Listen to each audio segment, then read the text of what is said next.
Di balik seragam yang seharusnya melindungi rakyat, tersimpan kisah kelam tentang cinta, rahasia, dan kematian. Seorang anggota Intel tewas misterius di tepi pantai Lombok Barat dan pelakunya bukan orang asing. Keluarga, cinta, dan jabatan beradu dalam satu tragedi. Kini, satu persatu topeng mulai runtuh dan kebenaran perlahan muncul ke permukaan. Inilah kisah lengkapnya. Kebenaran mulai terungkap. Orang tua Bribtu Rizka jadi tersangka kematian Brigadir Esko. Selamat datang dan kembali lagi di channel Bicarasa. Ja, mari kita lanjut lagi cerita. Angin laut sore itu berhembus lembut di pesisir Sekotong, Lombok Barat.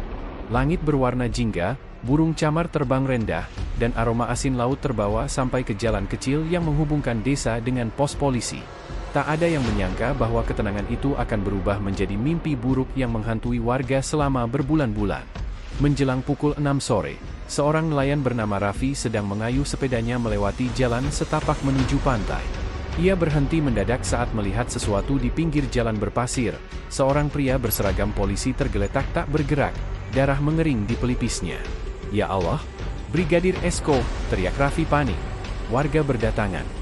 Beberapa mencoba menelpon polsek, sementara yang lain menutupi tubuh itu dengan jaket lusuh. Tak lama kemudian, sirene mobil patroli meraung. Garis polisi segera dipasang.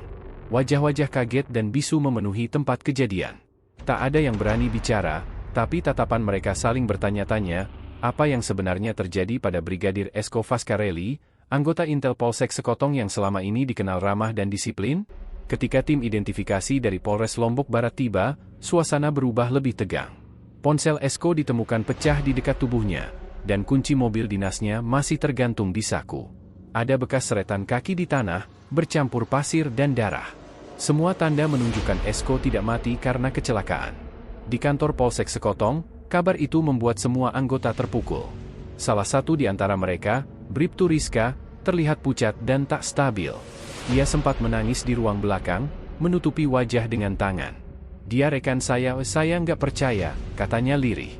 Tapi beberapa rekan lain menyadari sesuatu, tatapan Rizka bukan sekadar duka. Ada ketakutan di dalamnya. Beberapa hari sebelum kejadian, beberapa warga sekitar rumah Rizka sempat mendengar suara pertengkaran keras. Seperti suara perempuan marah-marah, lalu benda pecah, ujar salah satu tetangga, Ibu Darti, kepada wartawan. "Saya dengar nama Esko disebut-sebut. Namun, malam itu tak ada yang berani mendekat. Semua berpikir itu urusan pribadi." Setelah autopsi dilakukan di RS Bayangkara Mataram, hasilnya mengejutkan. Luka pada tubuh Esko tidak konsisten dengan jatuh biasa. Ada bekas pukulan keras di bagian belakang kepala dan tanda cekikan di leher. Polisi langsung meningkatkan status kasus menjadi dugaan pembunuhan. Dalam penyelidikan awal, penyidik menemukan percakapan terakhir di ponsel Esko. Pesan itu dikirim ke nomor Rizka, berisi kalimat pendek. "Kita harus bicara malam ini. Aku capek disembunyikan terus." Pesan itu dikirim pukul 19.45 malam sebelum kematian Esko. Tak ada balasan. Setelah itu, sinyal ponsel Esko terakhir terekam di daerah pesisir tempat tubuhnya ditemukan. Informasi itu membuat arah penyelidikan semakin jelas. Polisi mulai memeriksa rekan kerja, termasuk Rizka. Namun, ketika dipanggil pertama kali, Rizka tampak gelisah dan sulit diajak bicara. Ia mengatakan tak tahu apapun tentang kematian Esko. "Aku cuma tahu dia pergi setelah kami bertengkar soal kerjaan," ujarnya singkat. Namun, ada satu hal yang membuat penyidik curiga. Mobil pribadi milik keluarga Rizka terlihat oleh warga melintas di jalan kecil tak jauh dari lokasi kejadian pada malam yang sama. Ketika dimintai keterangan, ayah Rizka, pria berusia 60-an yang dikenal sebagai tokoh masyarakat, hanya berkata pendek, "Kami sekeluarga di rumah. Jangan fitnah anak saya." Sementara itu, di rumah duka, suasana haru menyelimuti. Ibu Esko pingsan berkali-kali, sementara ayahnya, Samsul Herawadi, menatap foto anaknya tanpa kata. "Anak saya tidak punya musuh," katanya pelan di hadapan media. "Dia hidup untuk mengabdi. Kalau ini perbuatan manusia, kami tidak akan diam." Malam harinya, suasana media sosial mendadak ramai. Tagar keadilan untuk Esko mulai muncul, diikuti ribuan komentar netizen yang menuntut polisi bergerak cepat. Banyak yang menilai kasus ini tidak boleh berhenti di permukaan, apalagi jika melibatkan sesama anggota kepolisian. Penyidik Polres Lombok Barat lalu melakukan olah TKP ulang. Mereka menemukan sidik jari tambahan di gagang pintu mobil Esko, dan hasil laboratorium menunjukkan kecocokan dengan Bribtu Rizka. Dugaan pun menguat, Esko sempat bertemu Rizka sebelum tewas. Tapi ada sesuatu yang lebih aneh lagi. Ketika petugas mendatangi rumah Rizka untuk meminta keterangan tambahan, mereka menemukan seragam Esko yang masih berdarah di dalam kantong plastik di belakang rumah. Rizka langsung diam 1000 bahasa. Ayah dan ibunya mencoba menenangkan situasi, bahkan menolak wartawan yang mencoba memotret. "Itu bukan punya anak saya," ujar sang ibu dengan nada tinggi. Namun, bukti demi bukti mulai menumpuk. Ada jejak ban mobil keluarga Rizka yang identik dengan pola di lokasi kejadian. Warga yang semula bungkam kini mulai berani bersuara. Beberapa bahkan mengaku melihat 2 bayangan orang keluar dari mobil hitam malam itu, salah satunya diduga perempuan berseragam. Hari berganti hari, misteri semakin kelam. Tapi satu hal kini mulai pasti, kematian Brigadir Esko bukan kebetulan. Di balik air mata dan seragam, ada kisah yang disembunyikan rapat-rapat oleh orang-orang yang seharusnya menegakkan keadilan. Dan dari sinilah semua dimulai, sebuah pengungkapan panjang yang akan menyeret bukan hanya Bribtu Rizka, tapi juga keluarga yang berusaha menutupi kebenaran. Hujan turun deras di Lombok Barat malam itu.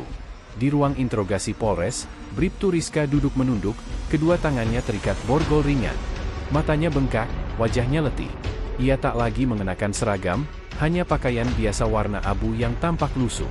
Di hadapannya, 2 penyidik menatap tanpa suara. Hening panjang memisahkan antara kebenaran dan kebohongan. "Rizka, kami tahu kamu bertemu Esko malam sebelum dia meninggal," ucap salah satu penyidik perlahan. "Kami juga tahu kamu berdua pernah punya hubungan lebih dari sekadar rekan kerja. Sekarang, katakan apa yang sebenarnya terjadi." Rizka menghela napas panjang. Tangannya bergetar. Aku nggak bermaksud ngebunuh dia. Kami cuma berdebat. Aku marah, tapi nggak pernah nyangka bakal begini." Kalimat itu berhenti di tengah. Matanya berkaca-kaca. Selama bertugas di Polsek Sekotong, hubungan antara Brigadir Esko dan Bribtu Rizka memang jadi bahan bisik-bisik rekan satu kantor. Keduanya terlihat akrab, sering patroli berdua, bahkan beberapa kali makan malam bersama. Tapi belakangan hubungan itu memburuk. Beberapa rekan Esko menyebut Rizka mudah cemburu dan emosional. Ada isu bahwa Esko hendak bertunangan dengan seorang perempuan sipil dari Mataram. Ketika rumor itu sampai ke telinga Rizka, ia meledak. Dalam pesan yang ditemukan di ponselnya, Rizka menulis, "Kamu pikir aku nggak tahu kamu main belakang? Setelah semua yang aku tutupi buat kamu." Pesan itu dikirim 2 hari sebelum kematian Esko. Ada pula catatan panggilan tak terjawab dari Esko di malam kejadian. Semua menunjukkan hubungan mereka di ambang kehancuran. Namun, penyidik menemukan sesuatu yang lebih gelap. Dari saksi-saksi, termasuk tetangga Rizka, terungkap bahwa malam itu sekitar pukul 8, mobil hitam milik keluarga Rizka keluar dari garasi. Rizka berada di kursi depan, dan di belakang terlihat sosok laki-laki. Setelah itu, mobil tak terlihat kembali hingga lewat tengah malam. Mobil itu balik jam 1 pagi. "Ada noda di bemper belakang," kata salah satu saksi, seorang pemuda penjaga warung di pinggir jalan. "Tapi waktu kami tanya, ayahnya Rizka bilang mereka cuma pergi beli obat ke kota." Polisi menelusuri pernyataan itu dan menemukan kejanggalan. Tidak ada pembelian obat di apotek manapun malam itu. Bahkan CCTV di jalan utama menunjukkan mobil yang sama melintas menuju arah Teluk Sekotong, lokasi di mana Esko ditemukan tewas. Rizka berusaha menolak tuduhan itu. "Aku nggak nyetir. Ayahku yang bawa mobil," katanya. Tapi hasil forensik membuktikan sidik jarinya menempel di setir dan gagang pintu belakang. Sementara itu, di ruang terpisah, ayah Rizka, S, ikut diperiksa. Pria itu dikenal keras dan sangat melindungi anaknya. Ketika ditanya keberadaannya malam kejadian, ia menjawab datar, "Kami di rumah. Rizka nggak kemana-mana." Namun penyidik sudah tahu, jawabannya bertolak belakang dengan bukti digital. Di sisi lain, Muhanan, pengacara keluarga Brigadir Esko, semakin vokal di media. Ia mendesak polisi tidak ragu menindak siapapun, termasuk keluarga pelaku. "Kami menghargai langkah penyidik, tapi kami minta keadilan ini jangan berhenti di permukaan. Kami percaya ada pihak lain yang tahu dan mungkin membantu menutupi peristiwa malam itu," ujarnya saat diwawancara di depan Mapolres Lombok Barat. Desakan publik semakin kuat. Netizen menggali semua rekam jejak Rizka di media sosial. Banyak yang menemukan foto-foto kebersamaannya dengan Esko di masa lalu, senyum yang kini berubah getir. Tagar Justice for Esko makin ramai, sementara akun Rizka dibanjiri komentar penuh kemarahan. Namun di balik sorotan publik, Rizka mulai goyah. Dalam pemeriksaan lanjutan, ia akhirnya mengaku sempat bertemu Esko malam itu di tepi pantai Sekotong. Esko datang dengan wajah lelah, menuntut agar hubungan mereka disudahi baik-baik. Dia bilang mau pindah tugas ke luar daerah, kata Rizka dengan suara pelan. Aku marah. Aku merasa dia meninggalkanku begitu saja. Pertengkaran itu berujung bentakan dan tangisan. Rizka mengaku sempat mendorong Esko, membuatnya terjatuh.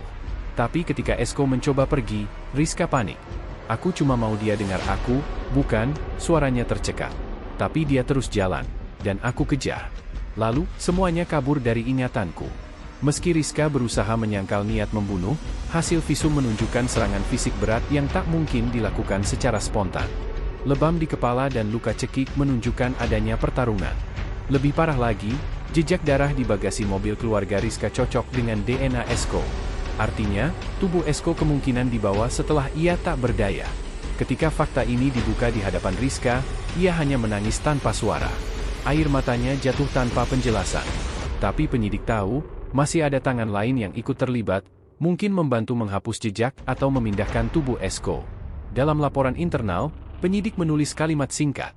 Ada indikasi keterlibatan keluarga Bribtu R dalam upaya menutupi kematian Brigadir E.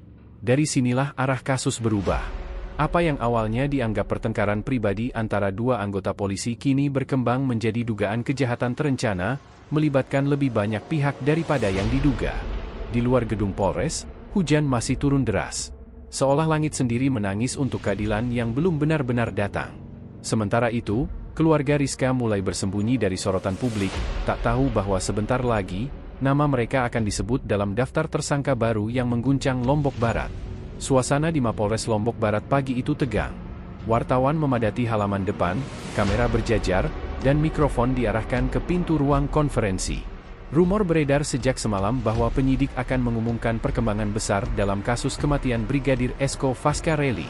Tepat pukul 10.30, Kasih Humas Polres Lombok Barat, Ibtu Amiruddin, keluar dengan wajah serius. Kami baru saja menyelesaikan gelar perkara tambahan bersama Polda NTB, katanya. Dari hasil penyelidikan dan bukti-bukti baru, telah ditetapkan 4 tersangka baru dalam kasus ini. Suara wartawan serentak riuh, namun semua kembali hening saat Amiruddin menyebut nama-nama yang membuat ruangan seolah berhenti bernafas. 4 tersangka baru tersebut adalah S, P, Dr., dan N, yang merupakan ayah, ibu, dan 2 saudara Bribtu Rizka. Kabar itu langsung menyebar bagai api di rumput kering. Media sosial meledak, dan warga Lombok Barat heboh. Bagaimana mungkin satu keluarga bisa terlibat dalam kematian seorang polisi?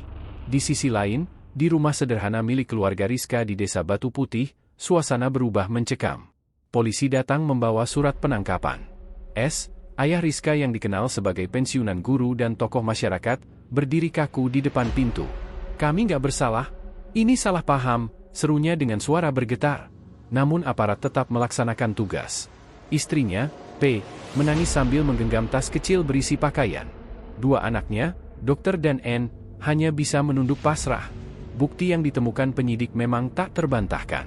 Dari hasil forensik digital, ditemukan rekaman CCTV di jalur antara rumah keluarga Rizka dan lokasi penemuan jasad Esko. Dalam rekaman itu tampak jelas mobil hitam mereka melintas sekitar pukul 22.15 malam kejadian. Di dalamnya terlihat 3 siluet penumpang. Selain itu, jejak ponsel milik dokter, adik Rizka, menunjukkan sinyal aktif di area yang sama pada waktu yang berdekatan. Dan di rumah mereka, penyidik menemukan bekas cuci darah di lantai belakang, tepat di dekat tempat plastik berisi seragam Esko ditemukan sebelumnya. Dalam pemeriksaan, Rizka akhirnya mengakui bahwa keluarganya ikut menjemputnya setelah insiden di pantai. Aku telepon ayah, panik. Aku bilang Esko terluka parah, aku nggak tahu harus gimana, kata Rizka dengan suara gemetar. Ia mengaku, sang ayah datang bersama adiknya membawa mobil. Mereka menemukan Esko sudah tidak bergerak. Ayah bilang jangan lapor siapa-siapa dulu. Kami harus tenang, katanya, lanjutnya. Namun, menenangkan diri, itu berubah jadi upaya menghapus jejak. Tubuh Esko dipindahkan ke pinggir jalan agar terlihat seperti korban kecelakaan. Baju berdarah disembunyikan, dan ponselnya dibanting hingga pecah.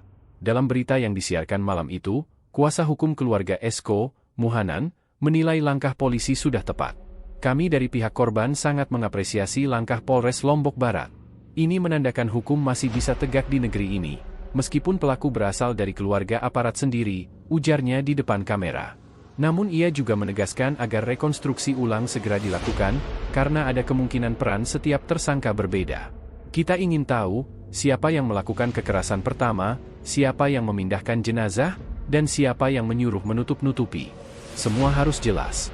Di tengah perhatian publik yang memuncak, rumah keluarga Esko di Dusun Sekarwangi menjadi tempat berkumpulnya warga. Malam itu mereka menyalakan lilin di depan pagar, sebagai bentuk dukungan moral. Seorang tetangga, Ibu Nur, berkata lirih, Esko itu anak baik. Dia sering bantu orang sini tanpa pamrih. Kami nggak nyangka, yang bikin dia mati justru orang yang dia percaya. Sementara di ruang tahanan, Rizka terduduk lemas mendengar kabar orang tuanya kini ikut ditahan. Ia menangis berjam-jam, berulang kali memohon agar keluarganya dibebaskan. Tapi penyidik tak bisa berbuat apapun. Bukti-bukti sudah cukup kuat untuk menjerat mereka. Rizka, kata penyidik utama dengan nada tegas, kamu bilang kamu nggak mau dia mati, tapi kamu juga diam saat keluargamu membantu menyembunyikan kebenaran. Itu sama saja. Rizka menutup wajah dengan tangan. Aku takut, Pak. Aku nggak tahu harus ngapain waktu itu. Ayah bilang semua akan beres kalau kami diam. Namun diam itulah yang justru menghancurkan semuanya. Keesokan harinya, media nasional mulai memberitakan kasus ini dengan headline besar. Satu keluarga polisi terlibat dalam kasus kematian Brigadir Esko. Kasus yang semula hanya dianggap kisah cinta berujung tragis kini berubah menjadi drama kelam tentang kekuasaan, kesetiaan, dan kebohongan. Di tengah badai pemberitaan, Samsul Herawadi, ayah mendiang Esko, datang ke Polres membawa setangkai bunga mawar putih. Ia meletakkannya di depan ruang tahanan. Kalau keadilan tidak bisa ditegakkan oleh manusia, katanya pelan, Tuhan sendiri yang akan menuntutnya. Dan entah karena kebetulan atau pertanda, hari itu hujan turun lagi di Sekotong. Rintiknya membasahi halaman Polres, seolah langit sekali lagi menangis, bukan hanya untuk Esko, tapi untuk keluarga yang kini hancur karena memilih menutupi dosa satu malam yang kelam. Namun penyidik tahu, meski 4 tersangka baru sudah ditetapkan, kisah ini belum selesai. Masih ada potongan-potongan yang belum tersambung, motif yang belum sepenuhnya jelas, dan mungkin seseorang di balik layar yang tahu lebih banyak dari yang tampak. Sudah 2 minggu sejak penetapan 4 tersangka baru dalam kasus kematian Brigadir Esko Fascarelli, namun suasana di Lombok Barat belum juga tenang. Di jalan-jalan desa, di warung kopi, bahkan di sekolah-sekolah, nama Bribtu Rizka masih jadi bahan perbincangan. Banyak yang tidak percaya bahwa perempuan yang dulu dikenal ramah dan lembut itu bisa terlibat dalam kematian rekan seprofesinya. Tapi bukti yang terus muncul membuat publik tak bisa lagi menutup mata. Di rumah duka keluarga Samsul Herawadi, ayah Brigadir Esko, aroma bunga tabur sudah hampir hilang. Namun di setiap malam Jumat, keluarga masih datang menyalakan lilin di makam Esko di pemakaman Sekarwangi. Di sanalah mereka sering berbicara seolah putra mereka masih mendengar. Nak, ayah janji akan terus cari keadilan, bisik Samsul dengan suara parau. Mereka pikir ayah bakal diam karena mereka aparat, tapi ayah nggak takut. Malam itu, sesuatu yang ganjil terjadi. Saat semua sudah beranjak pulang, angin tiba-tiba bertiup kencang, dan bunga di atas nisan berguguran. Adik Esko, Intan, yang ikut menemani, merasa bulu kuduknya berdiri. Ayah, lihat itu, katanya pelan sambil menunjuk tanah yang basah. Di sana tampak garis samar seperti jejak tangan manusia di sisi batu nisan. Mereka tak menganggap itu tanda mistis, tapi Intan merasa seolah Esko ingin menyampaikan sesuatu. Sejak malam itu, ia memutuskan untuk ikut membantu mengumpulkan bukti. Ia menulis ulang setiap detail yang ia dengar dari saksi dan mengikuti perkembangan kasus lewat berita dan media sosial. Sementara itu, di Mapolres Lombok Barat, penyidik mempersiapkan rekonstruksi ulang kejadian malam kematian Esko. Rekonstruksi ini dilakukan setelah tekanan publik meningkat tajam. Pengacara keluarga korban, Muhanan, bahkan mengancam akan membawa kasus ini ke Komnas HAM jika tidak ada keterbukaan. Kami melihat ada potensi keterlibatan oknum lain di luar keluarga Rizka, ujarnya di depan awak media. Ada pesan yang dihapus, ada CCTV yang mendadak hilang. Ini bukan kecelakaan biasa. Hari rekonstruksi pun tiba. Lokasinya di Pantai Cemara, Sekotong, tempat terakhir Rizka dan Esko terlihat bersama. Area dipenuhi garis polisi, wartawan, dan warga yang penasaran. Rizka dibawa ke lokasi dengan pengawalan ketat, Wajahnya tertutup masker dan topi hitam. Tangannya gemetar saat melangkah di atas pasir yang masih menyisakan trauma. Ia harus memerankan kembali malam itu, dari saat mereka tiba di pantai, bertengkar, hingga Esko terjatuh. Coba jelaskan dari awal, kata penyidik. Rizka menunduk lama. Lalu dengan suara bergetar ia berkata, "Dia marah karena aku mau mutasi. Katanya aku ninggalin dia. Dia dorong aku jatuh. Aku refleks dorong balik, waktu itu gelap, aku nggak sadar kalau dia jatuh ke batu." Namun pengakuannya tidak sepenuhnya cocok dengan hasil autopsi. Luka di tubuh Esko menunjukkan lebih dari satu benturan keras, bahkan ada tanda cekikan di leher. Fakta itu membuat publik kembali bertanya-tanya, apakah Rizka berkata jujur, atau masih menutupi sesuatu? Sementara rekonstruksi berlangsung, tiba-tiba langit mendung, dan suara guntur terdengar menggema. Wartawan yang merekam kejadian terpaksa berlindung, tapi beberapa tetap bertahan.